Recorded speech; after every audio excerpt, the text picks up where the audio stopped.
President Donald Trump নির্দেশ দিলেই ইরানের বিরুদ্ধে সপ্তাহব্যাপী একটানা সামরিক অভিযান চালানোর প্রস্তুতি নিচ্ছে মার্কিন সেনাবাহিনী। দুই মার্কিন কর্মকর্তার বরাত দিয়ে রয়টার্স জানিয়েছে, এই পরিকল্পনা বাস্তবায়ন হলে দেশ দুটির মধ্যে আগের যেকোনো সময়ের চেয়ে অনেক বেশি গুরুতর ও রক্তক্ষয়ী সংঘাত শুরু হতে পারে।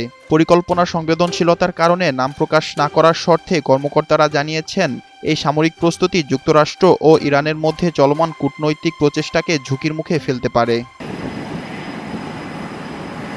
মার্কিন দূত স্টিভ উইটকফ ও জ্যারেড কুশনার মঙ্গলবার 17 ফেব্রুয়ারি জেনেভায় ওমানের মধ্যস্থতায় ইরানের সঙ্গে আলোচনায় বসতে যাচ্ছেন। তবে মার্কিন পররাষ্ট্রমন্ত্রী মার্কো রুবিও শনিবার 14 ফেব্রুয়ারি বলেছেন, ট্রাম্প চুক্তিতে পৌঁছাতে চাইলেও তেহরানের সঙ্গে তা করা খুবই কঠিন। এদিকে ট্রাম্প মধ্যপ্রাচ্যে ব্যাপক সামরিক শক্তি জড়ো করেছেন। পেন্টাগন জানিয়েছে, তারা ওই অঞ্চলে অতিরিক্ত একটি বিমানবাহী রণতরী পাঠাচ্ছে। এর সঙ্গে যুক্ত হবে হাজার হাজার সৈন্য, অত্যাধুনিক যুদ্ধবিমান, গাইডেড ক্ষেপণাস্ত্র, ধ্বংসকারী জাহাজ ও বড় ধরনের আক্রমণ ও প্রতিরক্ষা চালাতে সক্ষম বিশাল অগ্নিশক্তি। শুক্রবার 13 ফেব্রুয়ারি উত্তর ক্যারোলিনার ফোর্ট বার্গে এক অনুষ্ঠানে ট্রাম্প ইরানের সরকার পরিবর্তনের সম্ভাবনা নিয়ে প্রকাশ্যে মন্তব্য করেন। তিনি বলেন, মনে হচ্ছে সরকার পরিবর্তন সবচেয়ে ভালো জিনিস হতে পারে। সেখানে কে ক্ষমতা নেবে তা নির্দিষ্ট না করলেও তিনি বলেন, সেখানে মানুষ আছে। ট্রাম্প দীর্ঘদিন ধরে স্থলসেনা পাঠানোর বিষয়ে সন্দেহ প্রকাশ করে আসলেও বর্তমান প্রস্তুতি মূলত বিমান ও নৌবাহিনীর মাধ্যমে হামলার ইঙ্গিত দিচ্ছে।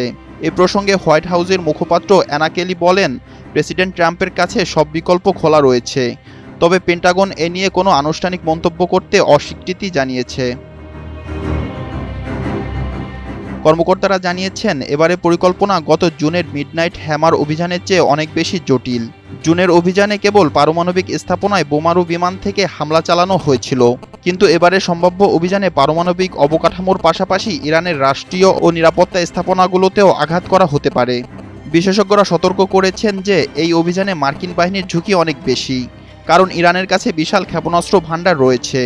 এক কর্মকর্তা স্বীকার করেছেন, মার্কিন যুক্তরাষ্ট্র ইরানের প্রতিশোধমূলক হামলার বিষয়টি মাথায় রেখেই পরিকল্পনা করছে, যা দীর্ঘমেয়াদী পাল্টাপাল্টি হামলার চক্র তৈরি করতে পারে।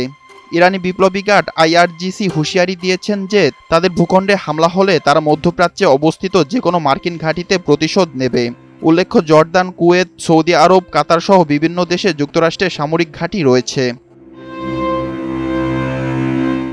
অন্যদিকে ইসরায়েলি প্রধানমন্ত্রী নেতানিয়াহু জানিয়েছেন, ইরানের সঙ্গে যে কোনো চুক্তিতে অবশ্যই ইসরায়েলের স্বার্থের প্রতিফলন থাকতে হবে।